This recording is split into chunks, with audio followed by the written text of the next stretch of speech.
Hey guys, it's Jen. I thought I would do my first attempt at a tutorial video. So this is the card that we're going to make, and it's with the stamping and Versamark and like a clear type embossing powder, and then using it as a resist, which I'm sure a lot of you have seen before or done before, but I thought it'd be an easy first try for a tutorial. So first what we need to do is we need to take our cardstock, and this is cut at 4 inches by 5 inches, and we need to stamp it.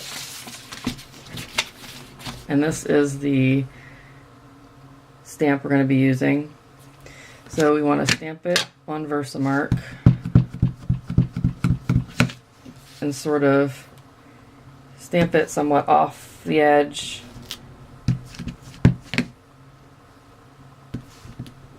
and on the paper as well, so it looks sort of like it wasn't so planned. It's kind of hard to see though. And I'm going to be using Kaleidoscope embossing powder because I think it gives like an extra little shine to it. And I don't put mine in a container like a lot of people do. I tried that and it just took too much room. So I just sprinkle it over a piece of like computer paper straight from the container, and then shake off the excess onto the paper. See? And then you just put it back into the container from the paper. I don't know why it took me so long to get into embossing powders, because they're so cool and they last like forever. I bought this like forever ago and it's hardly anything going out of there. So let me get my heat gun here. Oh, let me get that little extra. I actually heat it from the back a little bit. Sometimes I think it helps keep it from warping so terribly bad.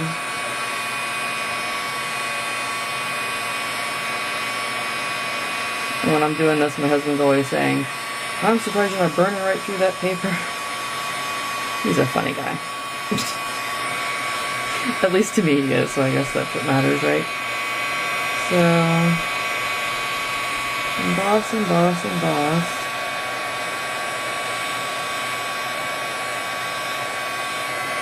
One last flower.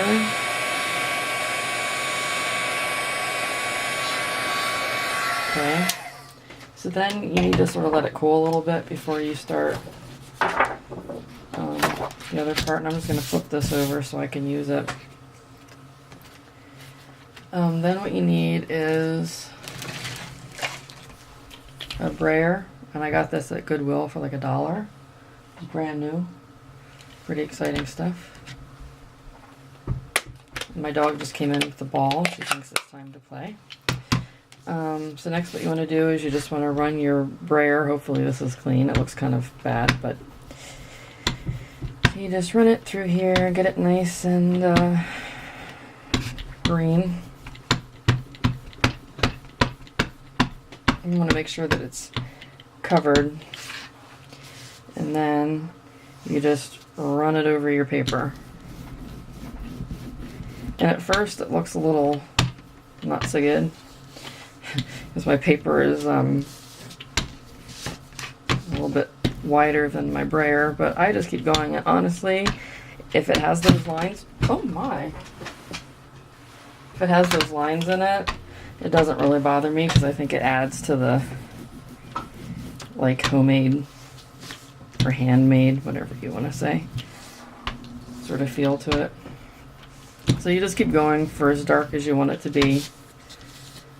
This little corner looks a little light.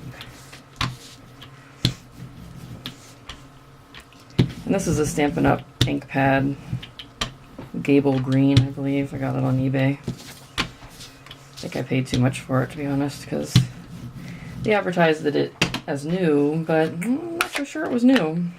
So I gotta pay attention to make sure that I only buy ones that say in packaging. So then, just to make this a little bit easier, I'm just going to dry it a little bit. It's good and wet. And the paper that I'm using is like a linen, so it has a texture in it already.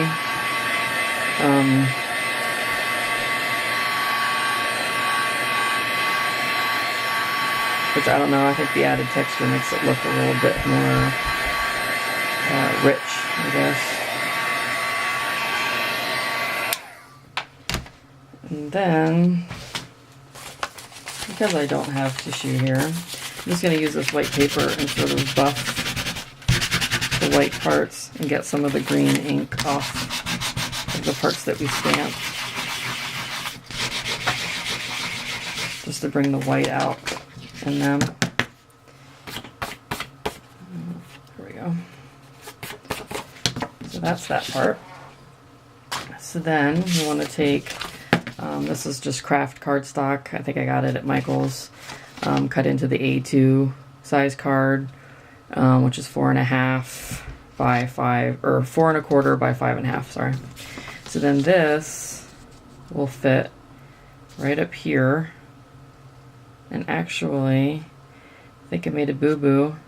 And I need it to be a little bit shorter because I want to be able to fit my sentiment down here on the bottom. So I'm going to trim, I think I'll trim a little bit off this end here. So just trim off a tiny bit.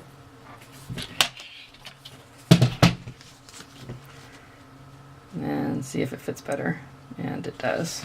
So then we want to take our adhesive, and this is my ATG gun. It's tied together with a ribbon because the flap started to come open, like it would just fly open. I don't know if I'm just too rough on things or what, but actually I kind of like the ribbon. I think it looks cute, so we're going with it. So we just want to put some adhesive here on this piece. And I got a little wild and crazy there. So then we just want to line it up.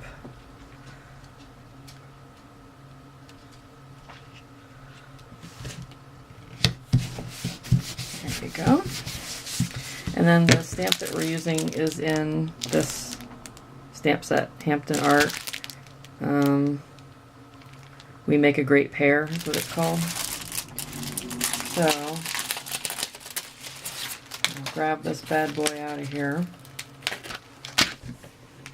And I just lay it on my work surface and then put my stamp pad over it. Or my clear block. Sorry, I'm talking crazy talk now.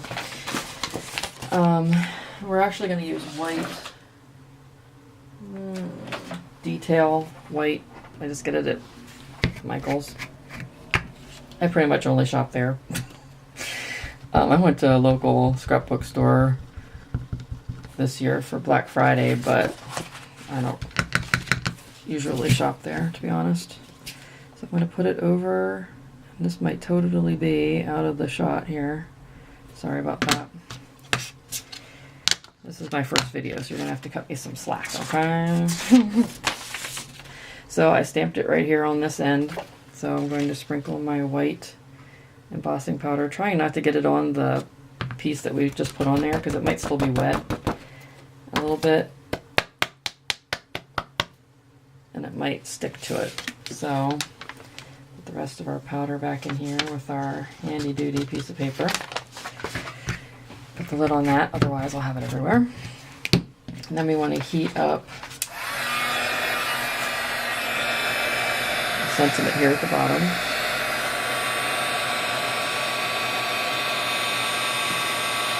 I'm not real crazy about the way that stamp has been stamping, so I think I might rough it up a little bit.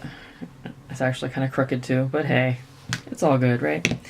So then we want to take some of this, and I've had this since I started scrapbooking. I have no idea where it came from, so I'm sorry. I know this isn't turning out so good, is it?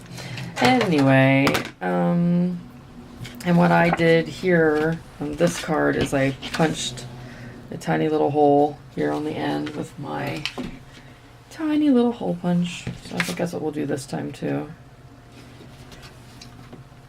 So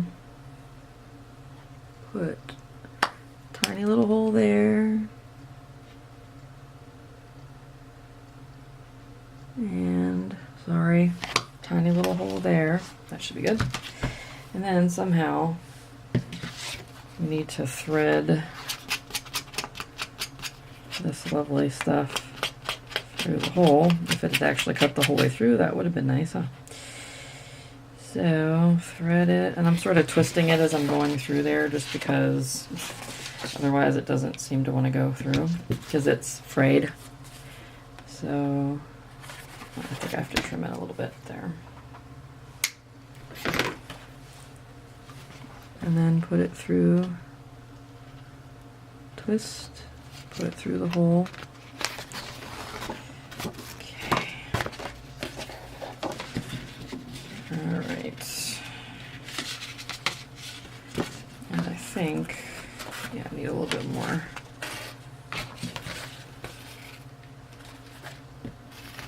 Of course, it went much better than this when I did it the first time.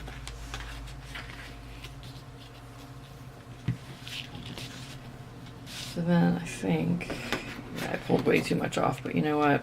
Oh well. So then we'll just tie a little bow here. And I can use this extra piece for something else. No worries. So we want to tie a bow. This stuff isn't the easiest stuff to work with. So then holding the center of the bow, you want to pull your ends until you get it the way you want it. And you want to trim your excess off. And then, oh, hold on.